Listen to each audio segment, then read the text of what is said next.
né? Mas esses fatos aí que aconteceram de milagres à sua vista, mas teve algum mais marcante assim que realmente tenha te impactado para poder ver o poder de Deus? Quando eu ainda, apesar de todos esses episódios que aconteceram na época da faculdade, eu ainda formei com o ceticismo ainda, né? É claro que eu tinha evidências de que Deus estava no controle do poder de Deus, né, na vida das pessoas, mas... Porque também você não podia negar todo o seu histórico de vida cristão que você cresceu. Exatamente. Você vivenciou aquilo ali, né? Exatamente. E eu tive experiências, né, antes da faculdade, muito marcantes com Deus, né? E mesmo assim, formado, eu ainda levei bastante ceticismo ainda para minha profissão. E aí eu reiniciei a residência médica, né, que é a especialização, né, a formação na minha especialidade médica. E na residência, Deus fez coisas muito grandes que não deixaram dúvidas, né, em relação ao poder milagroso das mãos de Deus, né?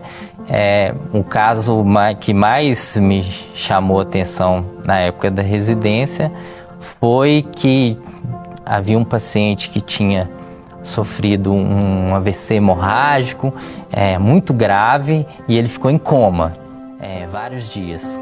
Num coma tão profundo a ponto da gente questionar se o paciente já não estava num quadro de morte encefálica, que é morte. O coração bate, mas o cérebro já está morto e em breve todos os órgãos pararão de funcionar, né? Esses pacientes são até candidatos a transplante, etc. Doação de órgãos. E a gente conversou com a família sobre essa possibilidade de morte encefálica e que a gente estava pensando em abrir um protocolo, que existe todo um protocolo para a gente confirmar esse diagnóstico, para aí sim a gente perguntar se a família estava disposta a doar órgãos ou desligar os aparelhos. Então, a esposa do paciente chegou para nós e falou assim,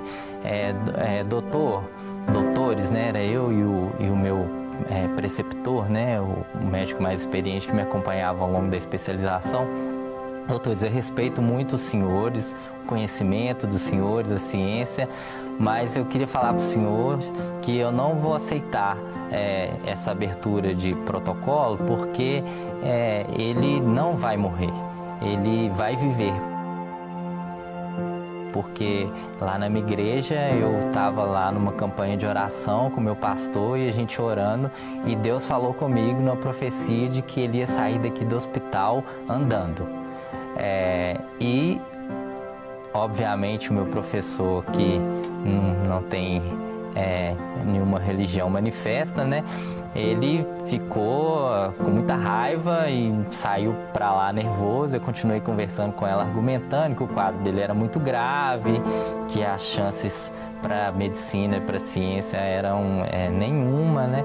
E que a gente abriria o protocolo e a gente iria conversando com ela. E ela falou assim, os senhores podem fazer o que os senhores quiserem, porque vai acontecer, porque Deus falou que vai acontecer.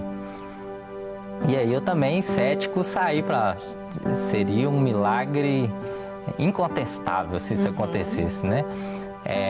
E a gente abriu o protocolo de morte encefálica, e nos exames, a gente faz um dos exames, é o eletroencefalograma, que ele tem que mostrar que o cérebro não tem nenhuma atividade. E toda vez que a gente fazia o exame, o cérebro dele demonstrava alguma atividade muito pequena, mas nunca dava para a gente fechar o protocolo. E assim foram vários dias a gente mantendo ele vivo e tentando fazer o protocolo, e nunca dava certo, porque sempre o cérebro dele dava alguma atividade, mesmo que discreta. Para quem é leigo em casa, é como se estivesse esperando parar toda a movimentação cerebral para que pudesse dar prosseguimento, para que decretasse uma morte encefálica. Isso. E se pudesse fazer a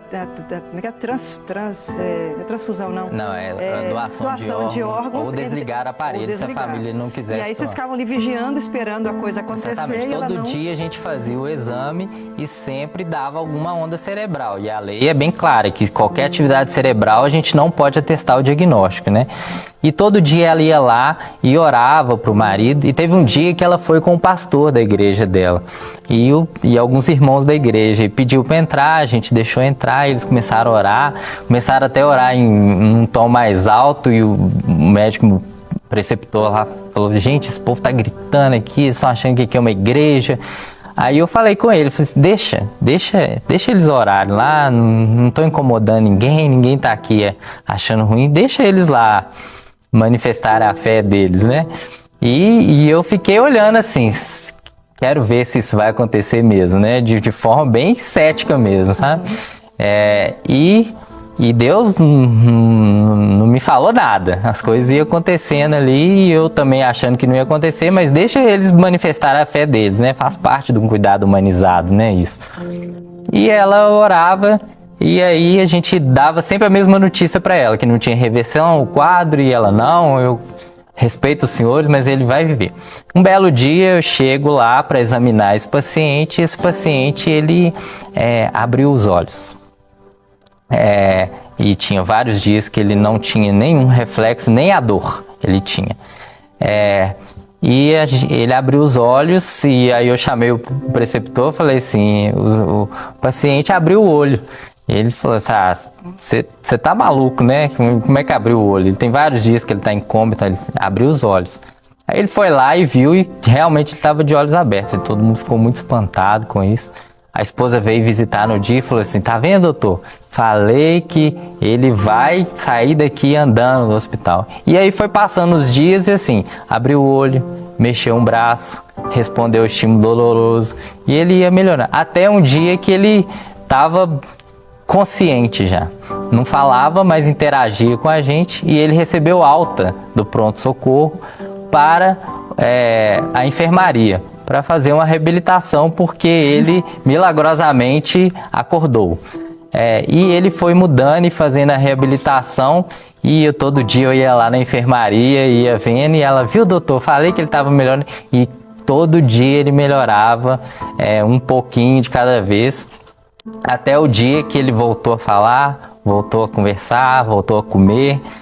O pessoal da igreja ia visitar ele e ele teve alta do hospital andando. Glória a Deus. E assim, foi um milagre incontestável. Não tinha como dizer que não foi um milagre de Deus, até porque a senhora falou que lá na igreja Deus tinha falado. Aí eu cheguei em casa, contei para meus pais, contei para todo mundo, porque realmente não tinha como negar. E a partir daí a sua fé, como é que ficou, para a gente poder finalizar também? A partir daí, eu hoje em dia, a minha fé, claro que não tinha como eu argumentar, e Deus foi falando comigo e mostrando em outros episódios também, né, o poder dele. E hoje em dia, eu não tenho mais nenhum conflito entre a medicina e o poder de Deus e a fé. Porque, inclusive, eu acho que o fato da gente poder fazer a medicina por si só já é um milagre, né? O conhecimento, a ciência, o conhecimento humano já é um milagre de Deus todos os dias. E mesmo assim, todos os dias a gente vê um caso em que não temos mais recursos, mas que Deus faz um milagre.